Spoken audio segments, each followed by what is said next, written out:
My speech today is Airbnb. We started renting a room in our house and it turned it into a $300,000 income a year. Just a little bit about what I'm going to be doing, just because women are organized like this, we keep our thoughts in line. We're going to introduce Airbnb, talk about the current trends. I'm going to give you a little bit of history, and then I'm going to take apart a subject property of ours. First, unless you've been living under a rock, you've never heard of Airbnb. These two guys decided to put an air mattress in an apartment in San Francisco because they heard there was a convention coming into town and they needed some extra cash. That's the beginning of the story back in 2007. Where are they right now? Well, they are as of today or yesterday, they're a $72.19 billion business. Crazy, right?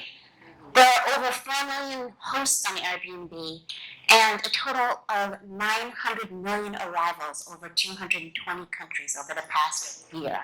Crazy numbers when you think about it.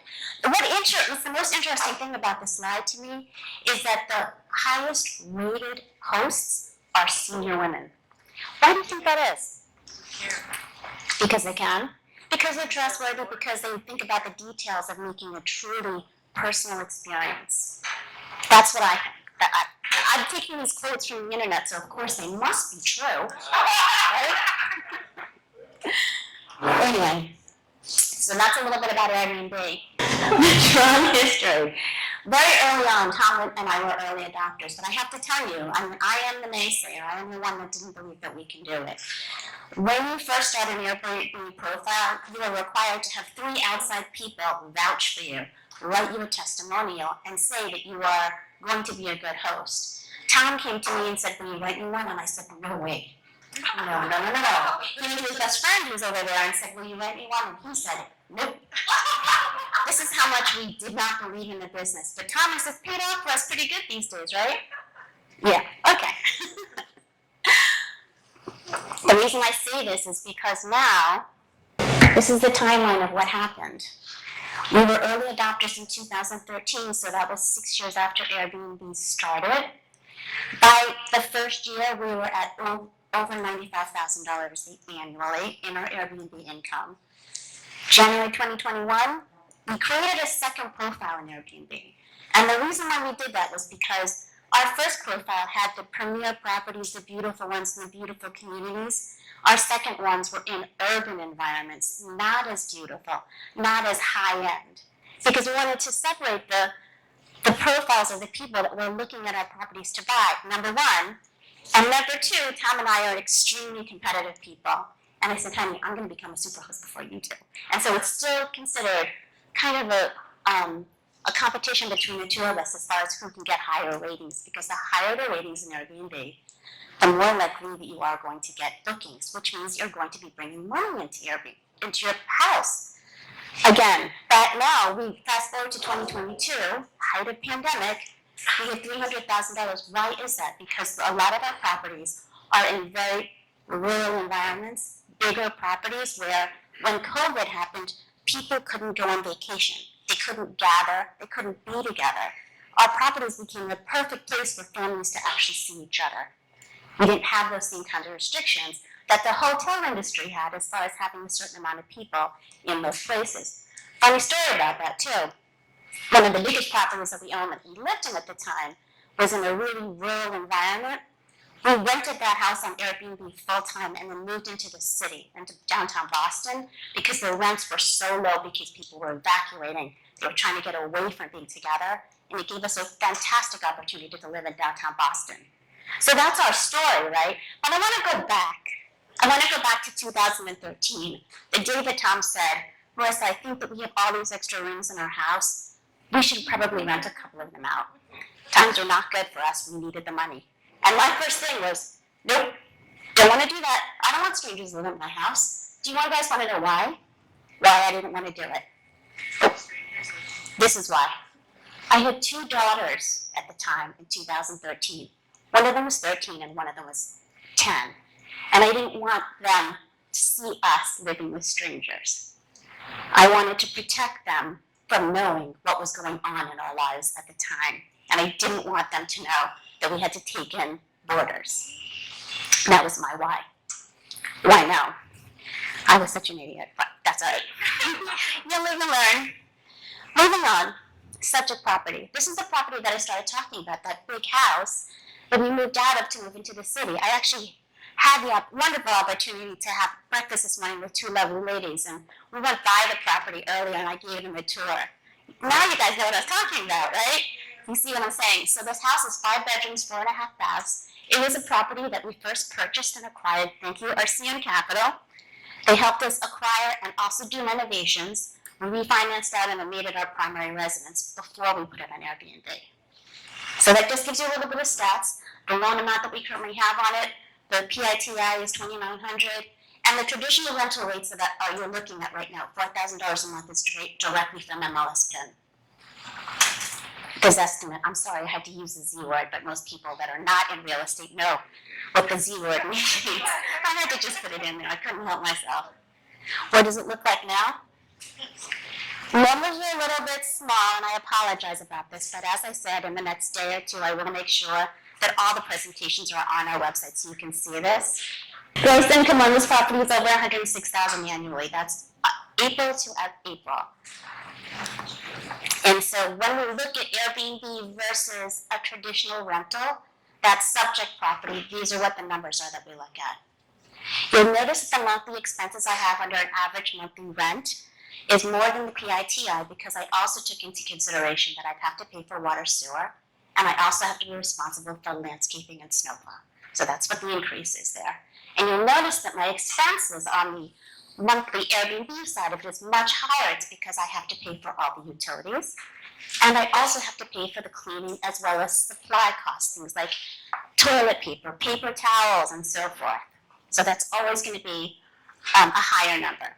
But if you look at my average return as far as my net monthly income, it's a pretty good living right there just for one subject property. Not bad. Couple of takeaways for you if you're interested in doing this business. First, do your research and know your niche market. The one question that I had for two guests that were staying over at my place last night is, why is this place so popular for Airbnb? We happen to be in downtown Southborough, which, if you're not from the community, it hosts the oldest and largest boarding school for elementary students. What that means is a lot of those students are coming in internationally, and their families are moving these kids that are like 6th graders to 12th graders into a new country. They generally will tend to stay longer as they're getting their kids acclimated into their new schools. So our long-term rentals right in the beginning of the school years are pretty high. Plus, I mean, we're 5 miles away from the start of the Boston Marathon. That's another reason why. So do your research if you're going to decide to try to build an additional stream of income using Airbnb. First, find out exactly where your market is. Second, I suggest doing is actually joining an Airbnb community. As far as blogs, start staying in Airbnb so you understand what a good experience looks like versus a bad experience. One thing I do have to tell you guys is this is not a passive income stream. Along the same lines, I have a story. Like maybe 2 hours ago, Tom and I are sitting here and I'm working the little remote control thing, and I get a message from one of my property managers saying that one of the locks is not working and we have a check-in that's coming in 3 hours. Can you get there? Can you go there and fix this thing? And I'm like, I can. I'm about to speak. What am I going to do, right? So, I mean, it's good that I had a system in place to make sure that when stuff like that happens, there's backup for me if I can't be there. So that's what I was saying. I'm all over the place with the takeaways, but make sure that you have a good team in place. Not just good cleaners, good property managers, but somebody that's going to be able to do things if you're not going to be around. Because we want to all be irrelevant in our business eventually, but this is not a passive income. We're constantly talking about it. We're constantly thinking about how we're going to improve the experience of people that are staying with us. A long time ago, this is a story I think, Tom, you don't probably remember this, but I'd say maybe like 30 years ago, we were talking about what our ideal situation was going to be, and we talked about living upstate New York or up in New Hampshire, Vermont, and owning a bed and breakfast, because I'd love to have people just stay and host them. And this was actually my way to achieve that, except I don't have to deal with making people breakfast, which is perfect. The other thing too is if you're going to start Airbnb, is remember, just like with real estate transactional business, if you're a realtor, people buy with their eyes. We invest money in things like photography before we make our Airbnb properties available to anybody. The second thing is before we make it live, we stay there. We stay at the house for a couple of days or the apartment for a couple of days just to make sure that we know that it's truly turnkey. If there are not enough towels, if the water pressure is bad, or if there's not enough dish soap, we'll know that if we're staying there before we actually make it live, so that the first reservation that we take will be perfect. And then it will continue to be that way, because we've stayed there first. What else did I say? Oh, very, very important, because we talked about this a little bit, the attorneys before they were here. Make sure you check the state guidelines and the county guidelines and the city guidelines if you decide to pursue this as an ancillary source of business, because some counties, some states, some municipalities will not allow Airbnb. They talked about how there are condo associations that won't allow short-term rentals, but there certainly are that will. And so it's a really good idea if you're working with investors that want to do Airbnb to know your market. I know for sure that in Florida, that's not the case. We've stayed in Airbnbs, buildings specifically built and designed for short-term rental investors. So I gave you kind of like a story that happened a couple of hours ago that was a little on the crazy side, a little bit panic for me until I realized that I had a good system and I had a program and I had backup in place. Those are kind of like the things that happen as an Airbnb host, but I wanted to share. This is a review that I got in 2018. We had a property that was right on the Marathon line in Wellesley. It was actually sublet. This is the feedback that I got. The guy was just like, hey, we stayed at the property on New Year's because me and a friend of mine wanted to run the marathon in the most extreme cases, and it turns out the guy that he ran with won that year. Isn't that cool? Yeah, right? So I've got stories like that about people that you meet. When you're doing this kind of business, it's not just this is my ROI it's a business of people. Like, we're constantly talking and meeting new people, and it's a really cool experience because it really does make the world a little smaller than it is. And that's my story, and that's what I'm sticking to.